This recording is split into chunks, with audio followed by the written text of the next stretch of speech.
Hello everyone, তনয়ার পাকশালাতে সবাইকে স্বাগত জানাই। যারা ফার্স্ট টাইম চ্যানেলটা ভিজিট করছো তাদের কাছে অনুরোধ রইল, চ্যানেলটা সাবস্ক্রাইব করো, পাশে থাকা বেল আইকনটি প্রেস করো যাতে নতুন নোটিফিকেশান তোমাদের সামনে চলে আসে। যে কোনো অনুষ্ঠান বাড়িতে আমরা কিন্তু এই রেসিপিটি হামেশাই খুঁজে থাকি এবং আমাদের অত্যন্ত প্রিয় একটি খাবার, মাছের মাথা দিয়ে মুগের ডাল। এখানে আমরা নিজেদের হাতে 2 মুঠ মতন নিয়েছি মুগের ডাল। তোমরা চাইলে সোনা মুগ বা একটু বড় মুগও নিতে পারো। আমরা সোনা মুগটা নিইনি, কিন্তু সোনা মুগ নিলে খুব ভালো হয়। একটু বড় সাইজের ডাল আমরা এখানে ইউজ করছি। ডালটাকে খুব ভালো করে গোল্ডেন ব্রাউন করা অবধি ভালো মতন ভেজে নেব।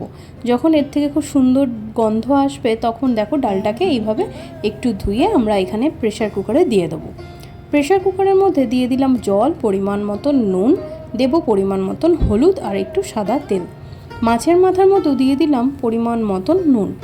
এবার দেখো ডাল আমাদের এখানে সিদ্ধ হয়ে গিয়েছে। এবার কড়াইতে বসিয়ে দিলাম পরিমাণ মতন সাদা তেল।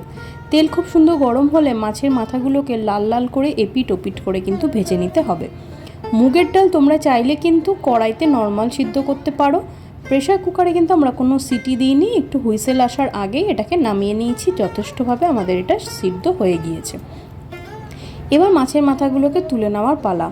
দেখো একটি বাটির মধ্যে সম্পূর্ণ মাছের মাথাগুলো তুলে নিলাম। ওই তেলেই ফোড়নে দিলাম গোটা জিরে, দিয়েছিলাম তেজপাতা, একটা শুকনো লঙ্কা, আর সাইডে কিছু মশলা আমরা বানিয়ে রেখেছি যেগুলোকে আমরা এখানে ইউজ করব।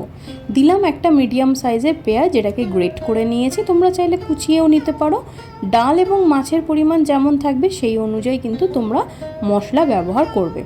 দিলাম 1/2 চামচ মতন রসুন বাটা, 1/2 চামচ মতন আদা বাটা, দেব সুন্দর একটা রঙের জন্য কাশ্মীরি লঙ্কার গুঁড়ো, দেব পরিমাণ মতন হলুদের গুঁড়ো। নুন আমরা এই রান্নাতে চট করে ইউজ করব না, যেহেতু ডাল সিদ্ধ করার সময় নুন দেওয়া ছিল। এবার দিচ্ছি 1 চামচের থেকে একটু কম ধনের গুঁড়ো। এখানে কিন্তু তোমরা জিরের গুঁড়ো ইউজ করো না। দিলাম একটা গোটা টমেটো। অনুষ্ঠান বাড়িতে যে রান্নাটা আমরা খেয়ে থাকি সেখানে কিন্তু তোমরাও যখনই বাড়িতে বানাবে দেখবে অনেক সময় কোনো কিছু একটা মিসম্যাচ হয়, মনে হয় যেন ঠিক তেমনটা হলো না। তার জন্যই কিন্তু আমি তোমাদের বলবো অবশ্যই জিরের গুঁড়ো স্কিপ করে কিন্তু ধনের গুঁড়ো দিও। দেখো টমেটো আর চিনি দিয়ে দেওয়া হয়েছিল, একটু জল দিয়ে মশলাটাকে খুব ভালো করে কিন্তু কষিয়ে নিয়েছি। ঝালের জন্য দিলাম চিড়ে নেওয়া কিছু চেরা কাঁচা লঙ্কা। তোমরা চাইলে কিন্তু বেটেও দিতে পারো, ঝালটা তোমরা তোমাদের মতন অ্যাডজাস্ট করে দিও। এখানে মাছের মাথাটা দিয়ে দিলাম, এটা দিয়ে 2-5 মিনিট মতন একটু ভালো করে কিন্তু এপিট ওপিট করে কষিয়ে নিতে হবে। মাছের মাথাকে খুব বেশি ভাঙার কোনো প্রয়োজন নেই, তাহলে ডাল দিয়ে ভাত খাওয়ার সময় ভাত কম খাওয়া হবে, মাছের মাথা কিন্তু কাটা ভীষণভাবে বাঁচতে হবে। তাই জন্য এটা শুধুমাত্র আমাদের ফ্লেভারটা নেওয়ার জন্য একটু এরকমভাবে খুন্তি দিয়ে একটু চাপ দিয়ে ভেঙে নিলেই যথেষ্ট। চলো আমাদের এটা 2-5 মিনিট মতন ভেজে নিয়েছি মশলার সাথে। এবার দেখো ডাল কিন্তু আমাদের একদম গলে যায়নি, বেশ আধফাটা হয়ে রয়েছে। আমাদের কিন্তু এই কনসিস্টেন্সিটাই লাগবে। এবার দেখো এটাকে খুব ভালো করে কিন্তু এইভাবে নাড়িয়ে নিতে হবে। নাড়িয়ে নিয়ে তোমরা যদি একটু ওই ডালটা পাতলা খেতে চাও তাহলে আর একটু জল ইউজ করো, নইলে কিন্তু কোনো প্রয়োজন নেই। এবার এটাকে আরেকটু জল দিয়ে ফুটে গিয়েছে। এবার 10 মিনিট মতন ঢাকা চাপা দিয়ে রেখেছিলাম। ডাল আমাদের একদম সুন্দরভাবে রান্নাটা হয়ে গিয়েছে, মাছের মাথাও সুন্দর সিদ্ধ হয়ে গিয়েছে। নামানোর আগে শুধুমাত্র ঘি আর গরম মশলা দিয়ে একটু নাড়িয়ে রেখে দিলেই কিন্তু আমাদের মাছের মাথা দিয়ে মুগের ডাল একদম রেডি। অনুষ্ঠান বাড়ির মতন রেসিপি অসাধারণ।